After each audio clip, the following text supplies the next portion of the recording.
Okay, guys, I'm trying to film this video. This is like the fourth time. This never happens. And I just don't know what to say. Okay, guys, I don't know where to start. I have so much to just say and get off my chest. I think the first thing that I wanted to say is that I really just find it fascinating that people actually wake up in this world and think, wow, I'm so grateful to be here. Now, if you're afraid of death because you don't have Christ, I can understand that, because obviously if you're fearing death, every day you're gonna be glad you're still alive, because at least you haven't had to, address that thing you haven't quite figured out yet called the afterlife, what happens when you die. But for some of us over here who are quite looking forward to our eternal accommodation, our eternal package, our eternal pension, I don't really feel incentivized to be a part of planet Earth a lot of the time, because I'm like, what's the point? And I'll tell you guys why. I'm going to give you guys some serious examples of things that we should be thinking about, because I understand that people want to, see that always look on the bright side of life.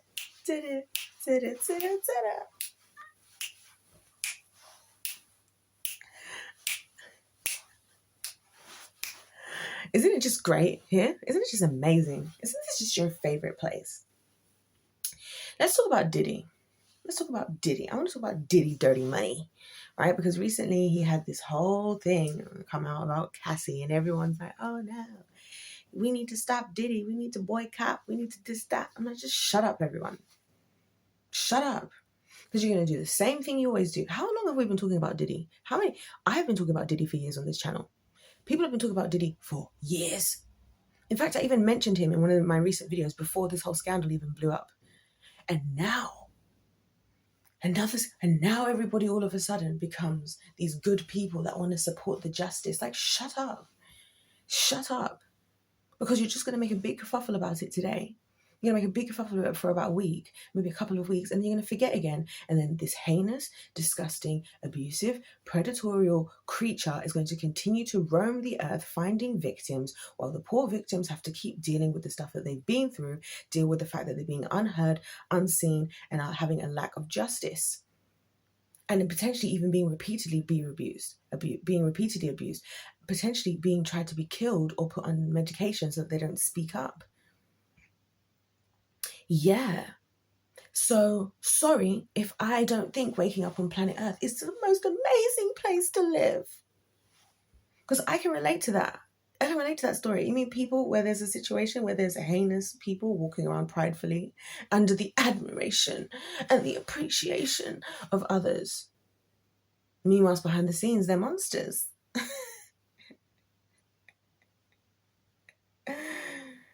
Give me a break, literally. And then we have Jamie Lynn Spears.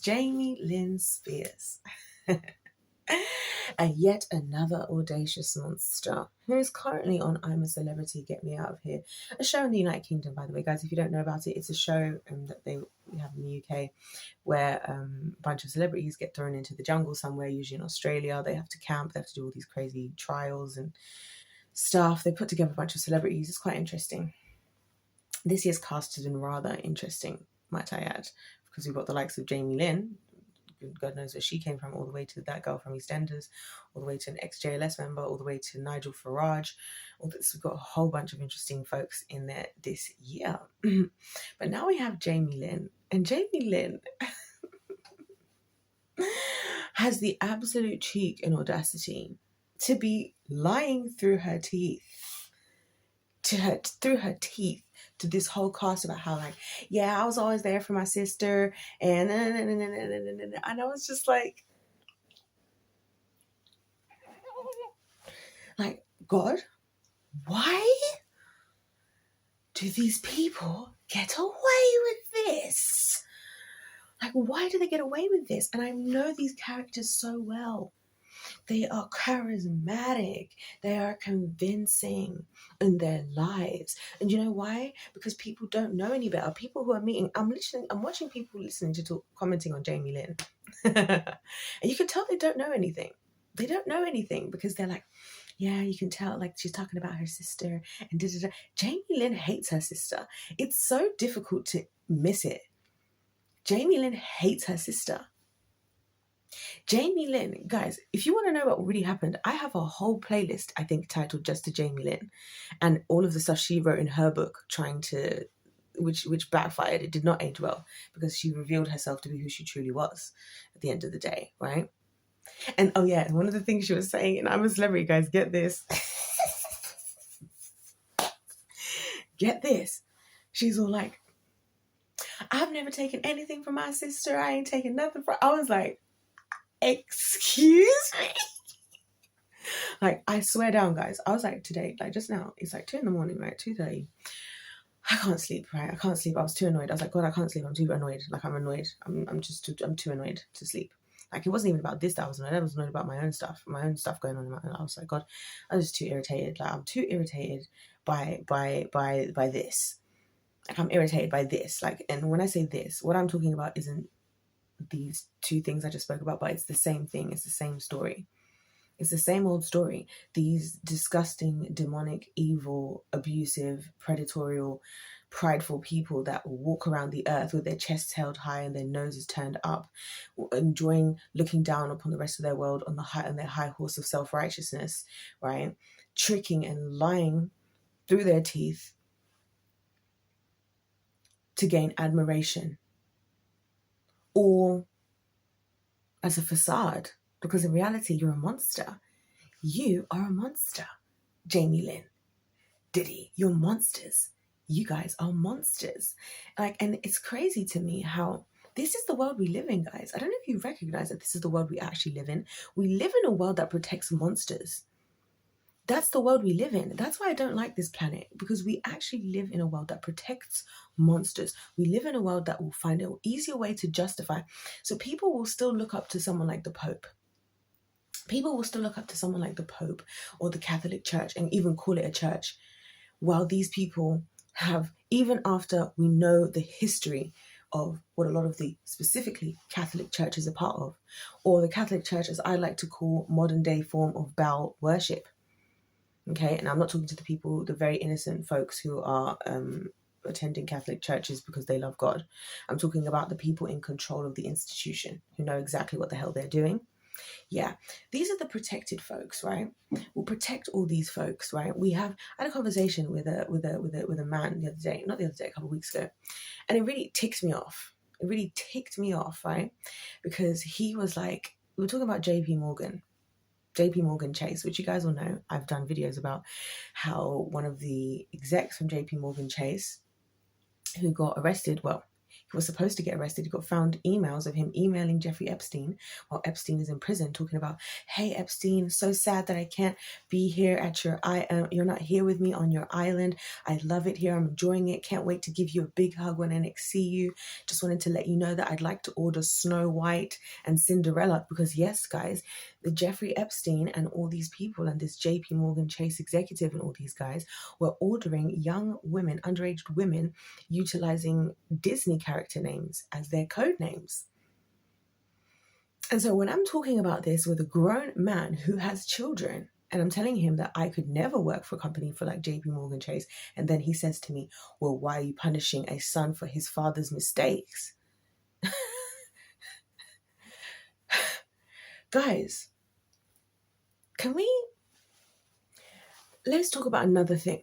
Let's talk about another thing, right?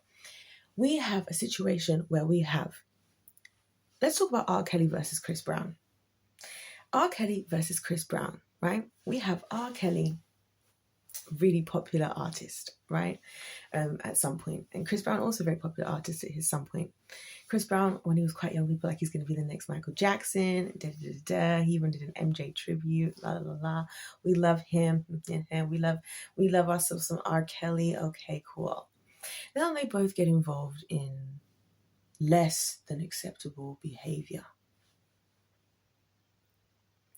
Now, according to the world, Chris Brown is worse. Yeah. According to the world, being a teenager and getting into physical altercation, or even let's say he beat the hell out of, for the sake of this, even though it's proven that this isn't true, for the sake of this argument, let's say for the argument's sake that Chris Brown beat the hell out of Rihanna. According to the world, beating the hell out of a woman, as a 18, 19-year-old is worse than repeatedly sexually offending multiple young women. Because that's what we're saying. Because when it came down to Chris Brown, the world is like, oh no, we've got a wife beater, shut down Chris Brown. We don't want to see him anywhere. We don't want to this. But then when it came to R. Kelly, because I remember that, we'll come back to Chris Brown in a minute, because I remember exactly what happened extremely well, right? When it came down to R. Kelly, all of a sudden it's, should we separate the artist from the music? I'm hearing pastors on YouTube talking about separating the artist from the music as far as R. Kelly. So you mean to tell me that the world I live in, this world that we're on, thinks that Chris Brown is worse?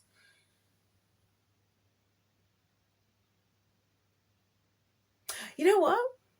I'm so happy to be here. I'm so happy to be on planet Earth. Isn't this the best planet ever? Isn't this just your favorite place? Isn't this the place of dreams? Isn't this the safest place in the world? And can I tell you guys something about Chris Brown? Let's talk about that for a second, because this is a great subject to talk about. It's a great subject to talk about because I don't really listen to Chris Brown's music these days, right? I was a huge Chris Brown fan when I was a lot younger. And, obviously, classic, when you're a kid, when you have a baby face like me, you're a kid and you have a baby face like me, and you're, nice to people. Everybody always thinks that they can tell you about yourself. Even when you tell them the opposite, they still think that they know better than you do about yourself. Isn't that just amazing? That still happens to me now at 26. And I think I should start throwing hands. I really do. Because maybe, you know what I'm saying? Because it's really annoying when people tell you stuff. So people have always thought that I was into Chris Brown because I found him attractive. And a lot of you guys are going to still believe that, because this is how we are in society. If a woman is in support of a man in any way, shape or form, or talking like the way I am, then surely I have to be interested in him. He has to be attractive, in my opinion. Otherwise, I wouldn't be doing this, which is so stupid, by the way. And any of you who've been on my channel for a while know how far away he is from what my actual type is, because we all know who my 10 out of 10, 11 out of 10 is. The only Keanu Reeves. So let's just talk about that. Keanu Reeves for me is the 10 out of 10. Okay. Now, as he is now, I'm not talking about in his best form. I'm talking about as he is now. As he is as a normal man in his normal day-to-day, not even when he's on set. Keanu Reeves, 10 out of 10. So now we've got that out of the way. You can all hear me, not from the lens of, oh, she's just saying this because she's into him, right?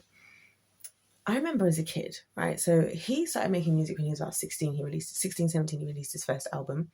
And I was about 10 when I started listening to him. So we've got about like an eight-year age gap or so, or whatever.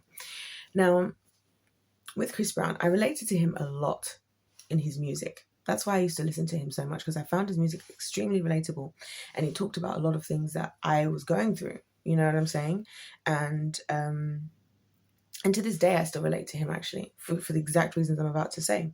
And so when I used to, as a kid, before I even had understood him really seriously well yet, and I was just getting to, we're listening to his music over time, I'm watching the world and how the world is reacting. He's this new up-and-coming star, and he's doing all these different shows, and he's doing this. Everybody loves him. They think he can dance, And then the Rihanna situation takes place. And just like a light switch went off, the whole world hates him now. All of a sudden, the whole world hates him. And do you know what that taught me as a kid, guys? This is one of the most fundamental things that happened to me as a child, because I will never forget this. Because when I watched, and it was like looking around like this, and I watched how everybody turned. And it was the way that I saw everyone sitting on their high horse of self-righteousness of like, oh, so you're perfect and you're perfect. Because I'm not trying to, I'm not taking away from what he did. I'm just saying what Jesus said, which is, he who is without sin cast the first stone.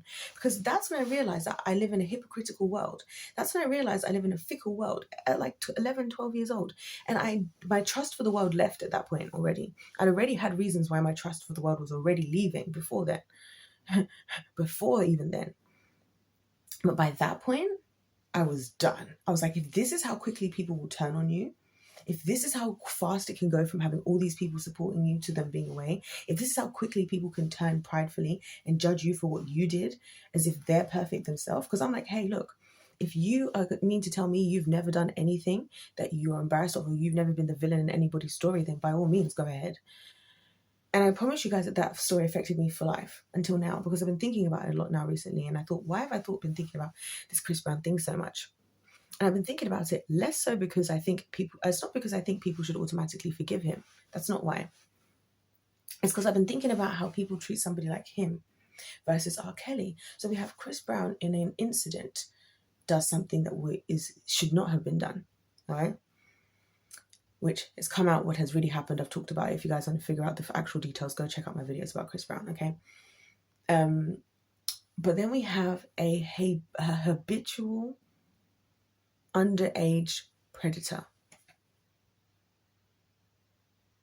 Where is that same fire that you guys have? Where is that same fire for R. Kelly, who definitely is older than Chris Brown? So probably potentially even before Chris did what he did, was already doing what he was doing, who impregnated 14-year-old girl, Aaliyah. Was she 14? She was underage when he impregnated her. They were going to get married. And all of the adults just sat there and watched it happen. He has a bed in his music studio. He is known to go out to the malls to go and find these girls and bring them back to his studio. You've got it's the same thing. It's the same thing. It's like every time, this is what I always say to you guys, like what I say with all the stuff with the Disney stars and the Nickelodeon stars, where you have Dan Schneider and all these weird twisted behaviors that these adults are doing with children, right? And I say to you guys, is this happening somewhere in the back of Beyond Hidden? This is in plain view. There are adults. There are us, the adults. We are utilizing our free will to allow predators to run rampant, to run wild. We are literally a society that protects predatory monsters. We are literally a society that protects predators.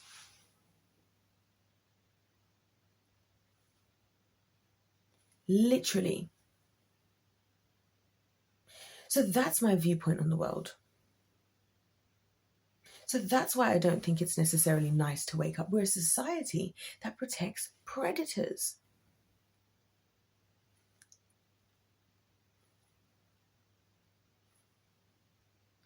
Explain yourself. Anyone explain yourself. Explain how I'm wrong. Explain how I'm wrong. Because, even people, especially people who have been through any type of sexual trauma, do you know how hard it is to actually get any form of real life justice for that? Because we live in a society now where you pretty much have to be able to show, did you get an R word kit as soon as it happened? Did you swab yourself? Did you keep your clothes you were wearing? You've been through a traumatic event and now you're expected to do all of this, and then you're going to be brought into court where you're going to be questioned in detail over and over and over and over and over again about very heinous, disgusting behavior that happened to you. Not to mention the fact that most of these types of crimes happen in the family. It's statistically proven. I've said that in one of my old videos. I talked about this. Not to mention the fact that most of these scenarios, there are people who know what's happening and are protecting it or keeping their mouth shut or turning a blind eye. This is why I get frustrated, ladies and gentlemen. And then I sit here myself, right? I'm thinking to God today. I'm like, God, why is it life so hard for me? I'm trying to fight for the kids. I'm trying to fight for justice. I'm trying to show people that they don't have to be battered down and bruised by this world. And I go through hell every single day. Every single day, I battle with thoughts about how hard it is to be here, how much this planet sucks, how much I didn't choose to be. I didn't choose this life. I didn't choose this life. I didn't choose the family I was born into. I didn't choose the country I was born in. I didn't choose anything. I didn't choose none of this.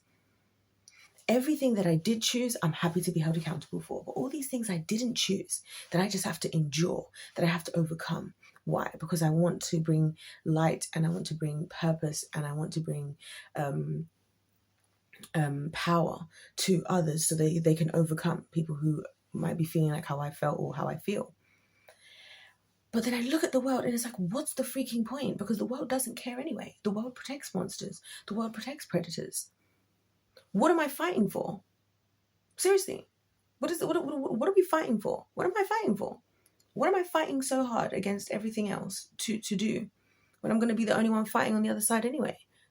Now, obviously, that's not true because I've got the winning team. Well, we're going to be the only ones fighting on the other side anyway. You see what I'm saying? And it's just like, this is what I'm saying, guys. This is how backwards the world is. This is how backwards. It's backwards. It's completely backwards. Because I tell you something, these heinous individuals are sleeping away, enjoying themselves right now. And here I am up in the middle of the night, distressed, right? Trying to think, oh God, what do I do? What do I do? How do we do this? Because I can't afford to not make it out of this. But at the same time, this is hell. This is hell. Meanwhile, Diddy got a little slap on the wrist the other day and has gone on in his business. Meanwhile, a lot of other heinous monsters just get a little slap on the wrist or a little whatever, and then they go on about their business.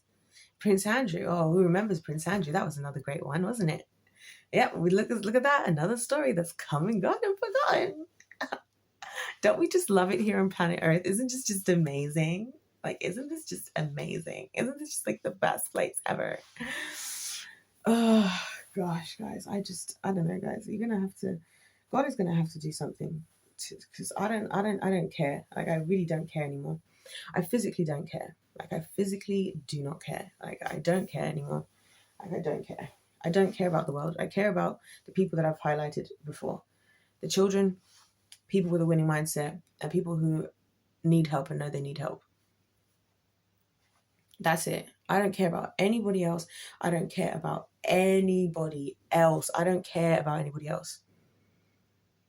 If you're not here for real justice, if you're not here for honesty, if you're not here to treat people the way that God treats them, if you're not here to treat every single human as though they're a precious child of God who God put on this earth with a purpose that deserves to be loved and cherished and looked after.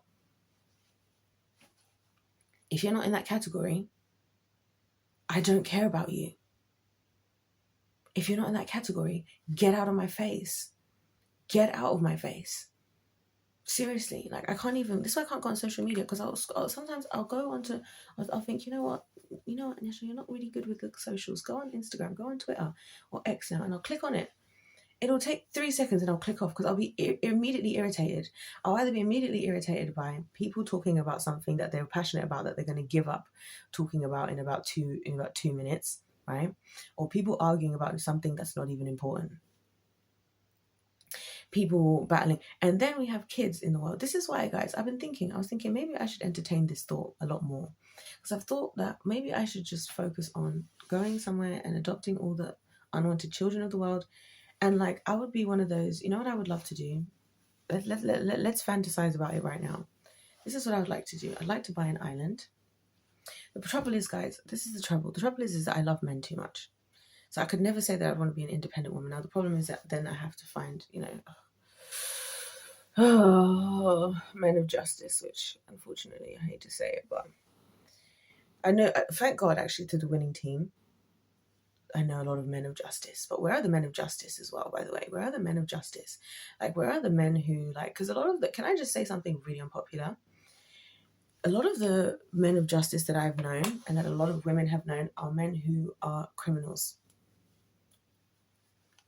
Sorry to say it, but a lot of them have a lot more sense of justice running through their veins than a lot of other men do. Hate to say it. But anyways, if I could find a man of justice and go on an island somewhere, adopt all of the unwanted children of the world. I would love to adopt all of them. Literally all of them. And and then I would arm the entire island. The entire island would be completely armed with nuclear weapons. So that every time from around the entire perimeter and all the way under the sea and all the way over the top, completely surrounded in a completely spherical 3D covered nuclear weapon defense system. And then When people come, their faces will be scanned. And if you are deemed, as I've put into my system, as any type of predator, you'll be immediately blown up. Immediately. So much so that people who are like that, the predators, the thing about predators, guys, let me tell you, because I've had a lot of experience with predators, right, is they don't have any respect for boundaries. So it doesn't matter if you try to say, oh, do this. This is what I've realized. You don't even need to, there's not even a point talking. It's like what they say about narcissists. There's no point telling them anything. There's no point even telling them your feelings. They don't care. The point is that it's not, if they cared about consent, the consent left the building. The care for what you want or what you feel left the building. Do you guys understand what I'm saying? And so it gets to the point where I've gotten to the point now where I've realized, and I think this is what I'm realizing, that sometimes you have to deal with certain people with force. Sometimes brute force. Sometimes, when I want to say more extreme measures, I don't mean like something like, I don't mean something violent. I mean like extreme measures could be like legal action, where you haven't seeked any legal action before, or, you know, stuff like that. Because I realized that I don't think I want to fight so fair anymore. So nicely, not fair, but nicely over here, as a defender, because this is what I want to do with the kids. You see what I'm saying? If I could just take the kids, and I promise you guys, on the way to that island, once I've got the kids, I have to say, I don't think I could not live without a man in my life. That's just I couldn't do it. I couldn't do it. I've come to that conclusion. I had to realize that, but I've come to the conclusion. Well, I didn't have to realize that. That's a lie. I just had to admit it to myself. But anyway, I will literally. Do you guys know how much I think about just throwing my phone into like the middle of the ocean, so that just I could just. I would literally be flying to this island. Get there, have all the kids, get all the kids there, get all the stuff, get the, you know, have our own like civilization, and we grow our own stuff, and we have our own animals and farms and stuff. But I've done a lot of research about farming the last couple of years as well, so I have a few concepts of ideas of what I want to do in terms of farming. And then this crazy nuclear system, 3D spherical, completely covers the whole entire island, so that people wouldn't even try to attempt. So that unwanted guests won't even be like, oh, well, we just stumbled upon, or oh, we just wanted to see what you were up to. We just wanted to say, hey.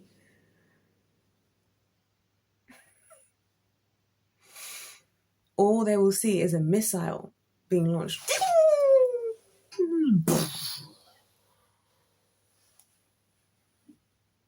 What do they call it? Smashed to smithereens. Don't you dare come near my children. Don't you dare come near my people. Don't you dare come near my tribe. Listen, guys, you see what's happening right now? I've realized it right now. I am moving into... what I'm going to say is going to sound wild, right? I'm realizing that I'm kind of being... My motherhood instincts are being awakened. Because all of a sudden, I feel so protective.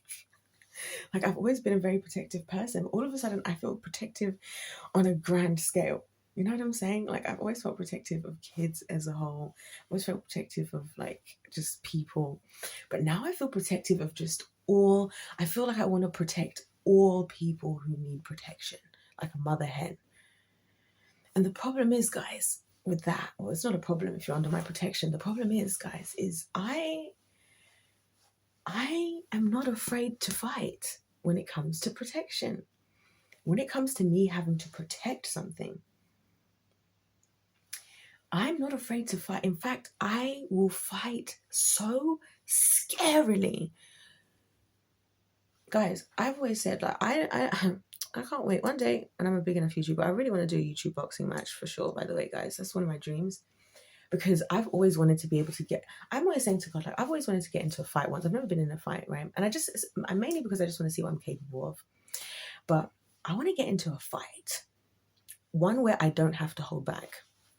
And with this world and as it is, and everything that I'm talking about, and how just unsafe it is, I feel like a mother hen right now. I feel like my motherhood instincts are kicking in, and I'm starting to feel very protective. And it's funny because when I think about protecting myself, I have a much more calm approach to it. But when it comes to protecting others, on the other hand, I will do whatever is necessary to protect. Oh, yeah. You mean to tell me that I'm going to have people under my leadership or under my motherhood, if you will, and they're just going to be left unprotected? You gotta be missing something here. So I've been thinking about this, and I've just been thinking, am I just going to have to translate my same theory of what I would do on my island to my actual life? I think my motherhood instincts are starting to kick in, ladies and gentlemen, even though I haven't even had a child. I think because I have things that are like babies to me that I want to protect, like my YouTube channel. In fact, it is also because of my YouTube channel, because ever since I started talking about religion and stuff, and I started doing this, and I started to think that I've always thought about how I would feel when people say stuff to me. When it's to me, I don't care. Like, if it's to me, do what you're going to do. Listen, I've been through hell and back already. There's nothing, the types of the monsters that I've dealt with, you can't compare. You cannot possibly, it's impossible to compare with them. I promise you. But when you come from my own, now I'm seeing a new protective side. Like, oh, I know you're not about to come with that energy on my channel. Oh, I know you're not about to come with that energy with my people, because I will step in front. And I don't care, guys. I don't care if I'm 5'4". I don't care if I don't listen, guys. Do you know how powerful I am? You don't want to mess with me, guys. On a genuine, serious note, I don't recommend anybody ever tries to fight me, ever. I don't. Because see, the thing is about me, guys, is I understand something about fighting that other people don't. It's a mental game, just as any other game. So all I have to do is what I always do, which is what I'm already a specialist in. I'm a specialist in this, which is decide that I have won. I don't care. I don't care. I will win. Now I get it. Now I get why God has allowed me to feel this frustrated. He's like, yeah, it's time for motherhood. It's like I'm shifting gears now. Like, my brain is shifting gears, because I'm just thinking I am so irritated by the injustice of this world, right? I'm so irritated by the injustice. And when I think about what it is that I envision as a teamwork between men and women, as far as protection is concerned, right? I think about this stuff all the time, just like how I think about the zombie apocalypse. I envision that this is when there's a monsters, when there's an attacking happening, this is when the teamwork of men and women becomes highly important as men and women, because we can't be both rushing to do the same job. If somebody comes into your house to rob your house and you are a family, you as a man and woman cannot be rushing to do the same job, because something's going to happen. Guess what? Maybe one person has to go directly to the attacker, and one person maybe has to protect the children. Just suggesting that maybe that God might know what he's talking about. Maybe once the children are protected and safe, then maybe the team can then think about what they need to do next, or talk and discuss and communicate. Just throwing some ideas out there. You know what I'm saying? Anyways, I think I get it now. I think I get it now. Now that I've been talking and I've gotten everything off my chest, I think I get it. I think I've been feeling so disappointed, and I've been feeling the injustice on the behalf of all the orphans and as I class a lot of people as orphans, because a lot of parents these days treat their children like dogs. Like, as long as I feed you, put clothes on your table on the table, and food on your clothes on your back and a roof on your head, like, I've done everything that I have to do as a parent, right? So a lot of these kids, I would adopt them. So I can't do that. So I think it's just that I have a deep sense of wanting to protect those who cannot protect themselves, which is children. And I may not be huge in stature. I may not be scary because I've got a baby face, but make no mistake, guys, I am a child of God. I am a daughter of the Most High God. I have the Holy Spirit very heavily flowing through my veins, and And Jesus is the commander-in-chief of the Lord's army. That's the army that I'm a part of, and I asked to be put on the front lines. So welcome to my, I don't know, my motherhood story arc. I don't know, guys. I would really love to have a baby though. But anyway, it's not important, guys. If life's a game, I'm going to keep talking. I already know it. There's going to be more videos. So just see you guys in the next video.